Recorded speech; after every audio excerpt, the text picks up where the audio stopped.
Boa tarde, turma. Hoje nossa aula é de Geografia, Minas Gerais, grupos étnicos. Vamos lá. Vamos compreender as diversidades locais e regionais de Minas Gerais. Talvez por estarem as montanhas mais perto do céu ou pela bagagem cristã trazida pelos portugueses que adotaram Minas como pátria, a questão é que a religiosidade sempre foi elemento muito presente na história deste estado. O ouro abundante só contribuiu para isso, erguendo-se com opulência os templos para os santos e santas de devoção. A reverenda começava quando era feito o singelo altar de madeira em agradecimento à sorte na mineração. Evoluía rapidamente para um oratório e uma capela, conforme aumentavam as posses do fiel. O costume de erguer uma construção no mesmo padrão de uma igreja de Portugal resultou em semelhanças como a da Capela de São José do Rio das Mortes, em Tiradentes, recordando a de São Francisco de Tibães. O oratório, por sua vez, também criou uma identidade própria na tradição do povo mineiro. Ricos ou pobres, todos queriam ostentar o símbolo de sua devoção e, para isso, adaptavam-se vários formatos e tamanhos. Há antigos oratórios mineiros para serem carregados no lombo dos animais, transportados em procissões ou até no bolso dos viajantes. A mão de obra escrava influenciou de forma significativa para a formação religiosa de Minas Gerais, trazendo da África bantus e guineanos seus próprios costumes, que encontraram na sociedade aurífera um campo fértil para se disseminar. Veio contribuir para isso a forte miscigenação entre portugueses e escravas.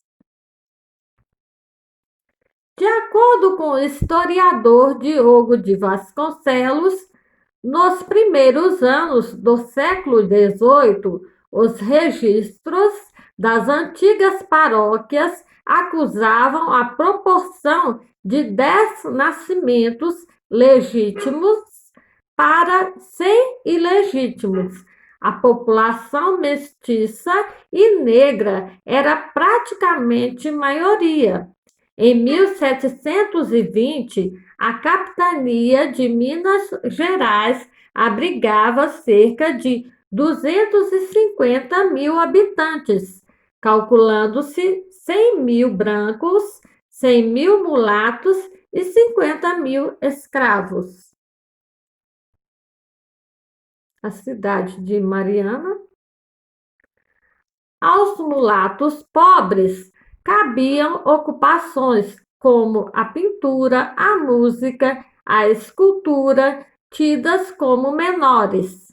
Documentos históricos do século XVIII falam em festas de rua, danças e cavalhadas, com a presença de negros tocando flautas, oboés, órgãos e violinos, numa mistura de música sacra e profana, ou como sugerem os relatos, coisas da alegria.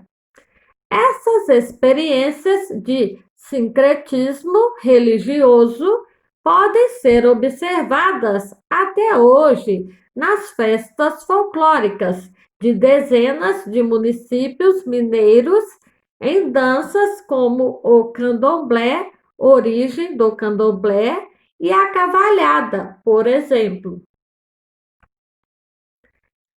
A Minas colonial foi praça de encontro para diversas culturas e religiosidades. O negro, o português, o judeu habitante do norte de Portugal, o baiano e o pernambucano, órfãos das lavouras de cana-de-açúcar, o bandeirantes paulista e o sulista com suas tropas de alimentos.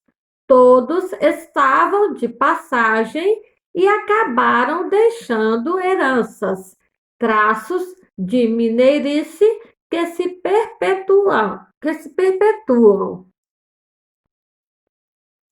Da influência estrangeira, a dos ingleses teve grande repercussão na época da implantação das usinas de ferro, principalmente nos municípios de Nova Lima, Itabirito, Caeté, Barão de Cocais, Ouro Preto, São João del Rei e Santa Bárbara. Porém, as influências dos saxões, são os ingleses, ficaram mais concentradas nas edificações e na fabricação de móveis, embora há quem diga que o inseparável uai do mineiro, quando fala, deriva da interrogação inglesa why.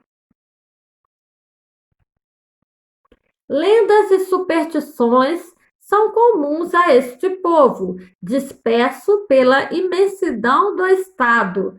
Para isso, a paisagem sempre contribuiu, sejam as terras planas, as colinas ou montanhas de quase 3.000 metros de altitude, como na Serra do Caparaó. Os mistérios da fauna e da flora inspiraram o homem de Minas e criaram personagens populares do Brasil. Aí, Belo Horizonte. Hoje, Minas Gerais é o segundo estado mais populoso do Brasil. A estimativa do Censo Demográfico do IBGE para 2016 foi de 20.997.560 habitantes, com densidade demográfica de 33,41 habitantes por quilômetro quadrado. O povo mineiro vive em povoados, vilas, cidades pequenas, médias e grandes, espalhadas numa área semelhante à da França. No campo, há menos gente desde 1970.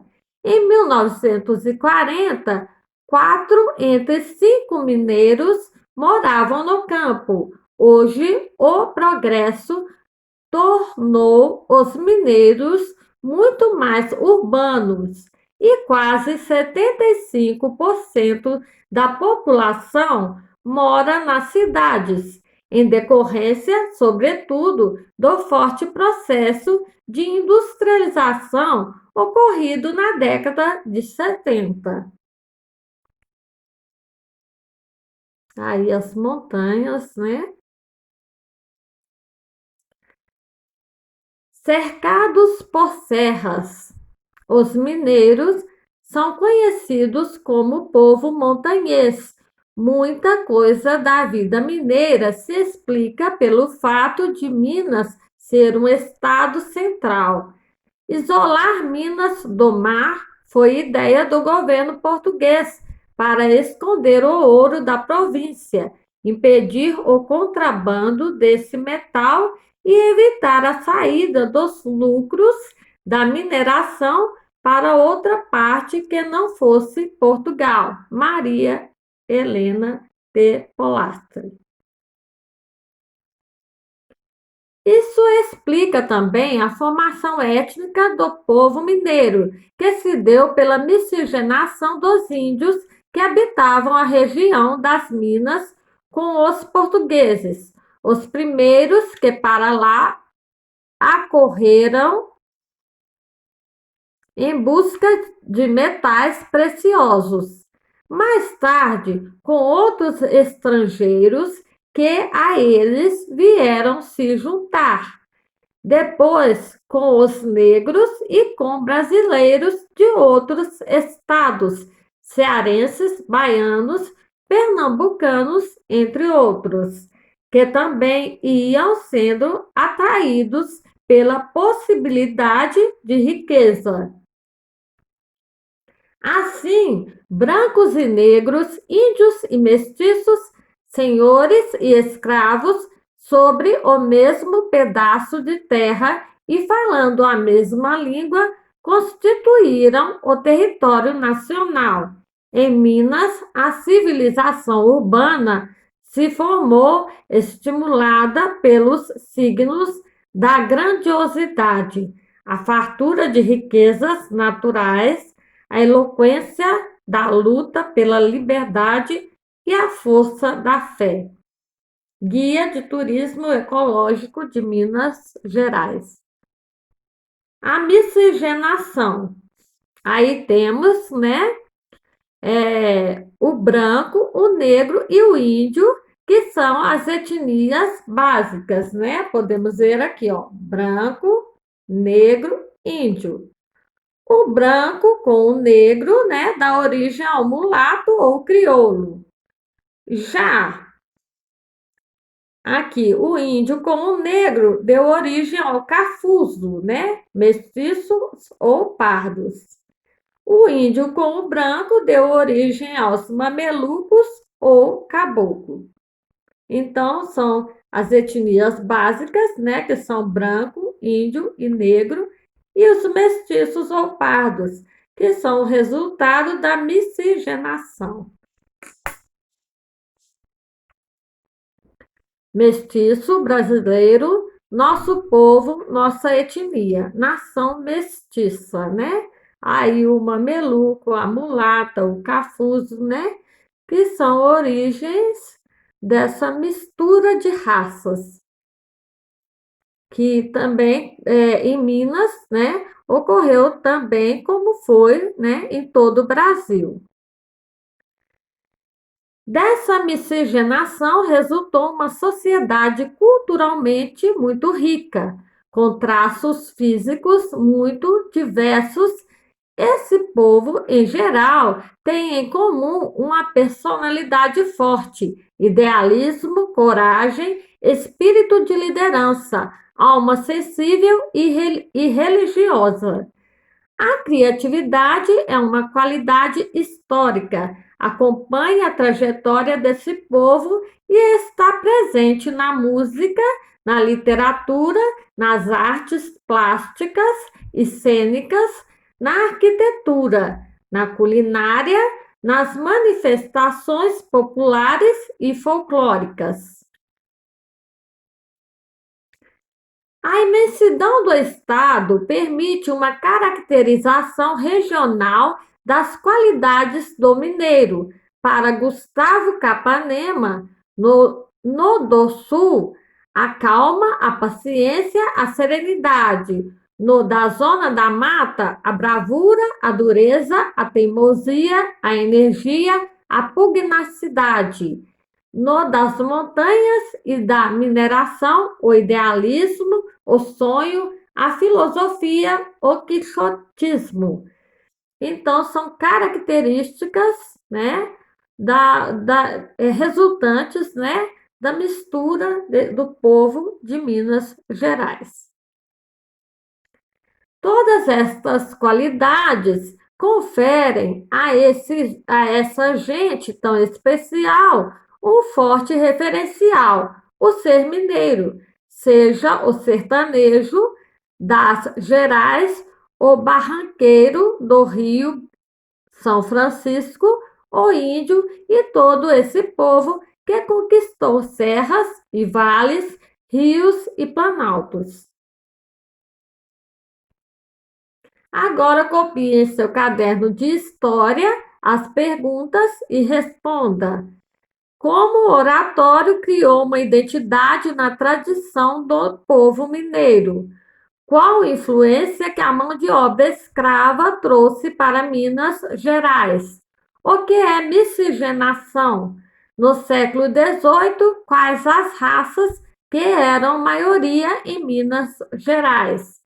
Quais eram as ocupações dos mulatos pobres, onde observamos as influências dos ingleses?